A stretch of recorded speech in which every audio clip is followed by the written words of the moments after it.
Australia आउनुभन्दा अगाडि I had this picture in my mind a better life style, better education अनि better work, सबै कुरा नयाँ सुन्दर र exciting. And honestly for the first few weeks I felt exactly same. सबै कुरा एक्साइटिङ, फ्यान्सी अनि super market, road, streets, buildings सबै हामीले मुभीमा देखे जस्तो. But slowly something started to shift. एकदमै मन भारी हुन थाल्यो.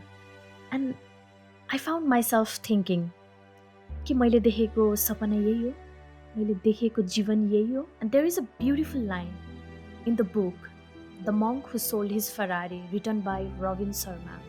The change is hard at first, messy in the middle, and beautiful in the end.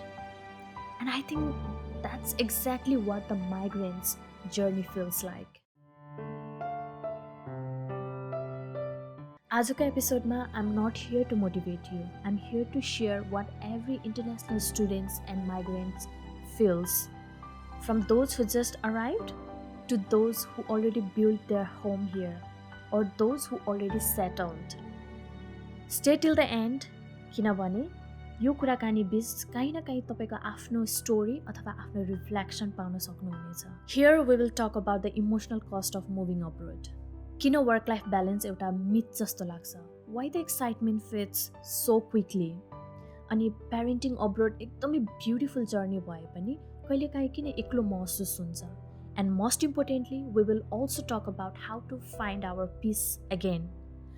Not by escaping from life, but by understanding what's actually happening inside us. So let's begin. The first few weeks abroad feels magical. We start taking pictures of everything, the pictures of supermarket. And I remember taking the pictures of my first groceries.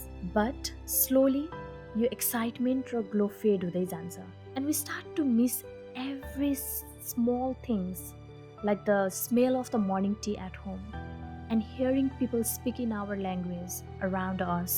Psychologists call this adjustment fatigue. हाम्रो brain continuously adapt गरिरहेको हुन्छ नयाँ culture, नयाँ accent र नयाँ स्पिडमा. लाग्छ कि हाम्रो ब्रेन म्याराथन रेसमा कुदिरहेको छ विदाउट एनी रेस्ट.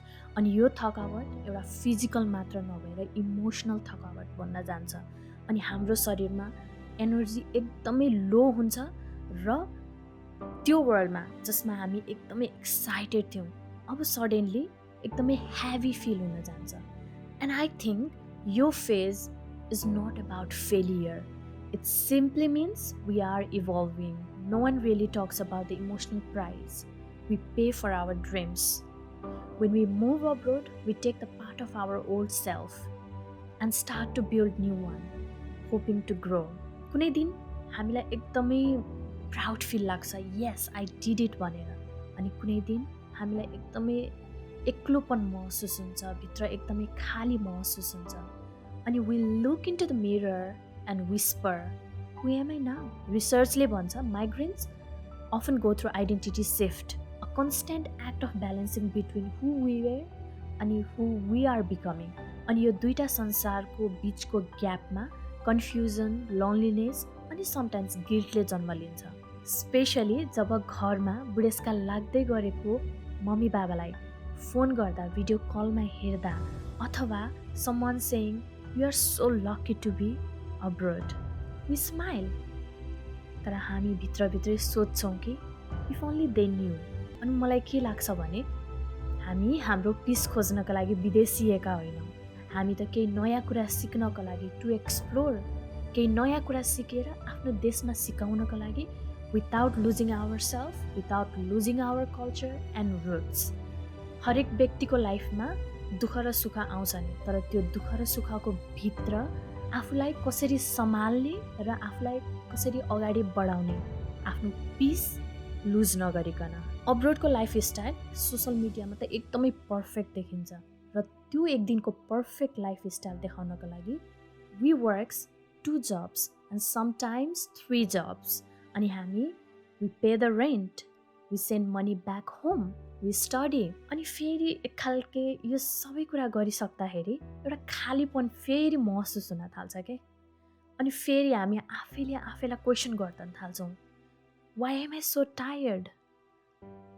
म किन यति थकित छु एकछिन सोचौँ त कि हामी इन्कमको लागि मात्रै यति दुःख गरेको or we are also working for stability, validation, and for belonging. And that's where the myth begins. Balance is not about dividing the time equally between work and life. It's about emotional regulation, or better, let me call this as emotional understanding. कति बेला rest गर्ने कति बेला काम गर्ने यो स्केड्युलले पक्कै पनि लाइफमा ब्यालेन्स आउँदैन. ब्यालेन्स त तब आउँछ जब when we stop fighting with ourselves, in a sense that when we start controlling our senses instead of allowing our senses to control us, and also when we start accepting that not every day it's same, not every day it's going to be perfect. We are not lazy, we are human, and the peace comes from the acceptance, not from achievements. Now let's talk about parenting abroad, the hidden side. As a mother, I can tell that parenting abroad एउटा आफैमा beautiful त छँदैछ, but at the same time सबैभन्दा challenging journey पनि हो. Back home, we would have grandparents, aunties, neighbors, and a whole village to help. But here, it's just us, managing our job, emotion, child, just by ourselves. I'm not saying that we don't have a support here. Some are so lucky to have their parents visit, but not everyone does. And those who do, parents can't stay forever. And at the end of the day, we can't completely depend upon their support. अनि फेरि हामी आफैलाई फेरि पनि question गर्न थाल्छौँ के. फेरि एउटा गिल्टले जन्म लिन्छ. Am I doing enough? Am I doing right? Am I doing good by sending my child to the child care? Am I giving the same culture that I grew up in? So remember, the truth is, more than toys, they need our presence. And more than that, they need our peace. Childrenले हाम्रो words मात्र सुन्दैनन्.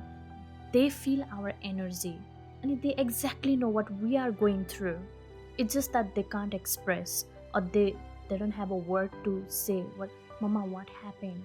So, जति नै जेसुकै भए पनि लाइफमा जतिसुकै roller coaster आए पनि पिस रहन चाहिँ नभुल्नु है. I have met so many migrants, from students to business owners. सबैको स्टोरी फरक, स्ट्रगल फरक, but the common feeling is the silent pain of not fully belonging anywhere. And I think it's universal. No matter how settled or successful we are, there is always a part in our heart that still looks back to where we started. But maybe it's okay. Maybe belonging is not about choosing one place to the another, because we always carry हाम्रो माटो, roots, अनि हाम्रो कथा, माटो र roots हामी जहिले बोकेर हिँडिरहेका हुन्छौँ. And we become the bridge between two worlds. म सोच्ने गर्थेँ कि peace comes when everything finally starts to feel stable from outside. तर मैले के सिकेँ भने peace comes when we stop expecting from our life to feel easy all the time. Peace is something we build within. Sometimes peace could be like घरमा phone गर्नु. Sometimes peace is about just taking a rest without guilt. And sometimes peace is about crying and letting that emotion pass through without any judgment. अनि त्यो मोमेन्टमा instead of saying why me, try whispering maybe this is the chapter of becoming. चाहे हामी विदेशमा बस्छौँ या आफ्नो देशमा, लाइफले हामीलाई every स्टेजमा टेस्ट लिइरहेको हुन्छ. एन्ड इट अल्सो ट्रान्सफर्म अस. जुन दिन हामी एउटा अन्धो भएर कुनै चिजको पछाडि भाग्न छोड्छौँ नि, then we realize this was never lost. It was always within us, just waiting for us to slow down enough to feel it. अनि एउटा यस्तो राम्रो लाइन छ के जय सेठीले आफ्नो कुनै एउटा पोडकास्टमा भन्नुभएको थियो. And here it is. You don't have to have it all figured out to move forward.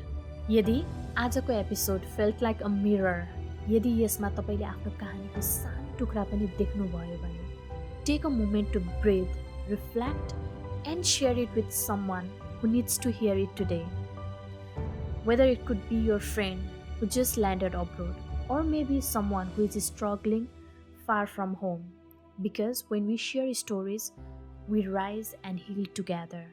And in the end, we all are just trying to find the home, not from outside, but within. And यो space एउटा कुरा गर्ने ठाउँ मात्र नभएर it is a community for doers, dreamers, and the soul finding their way. Please do subscribe and see you on my third episode. Until then, stay rooted, stay rising. And remember, peace is not a place, it is something we create slowly, one breath at a time. Thank you for watching.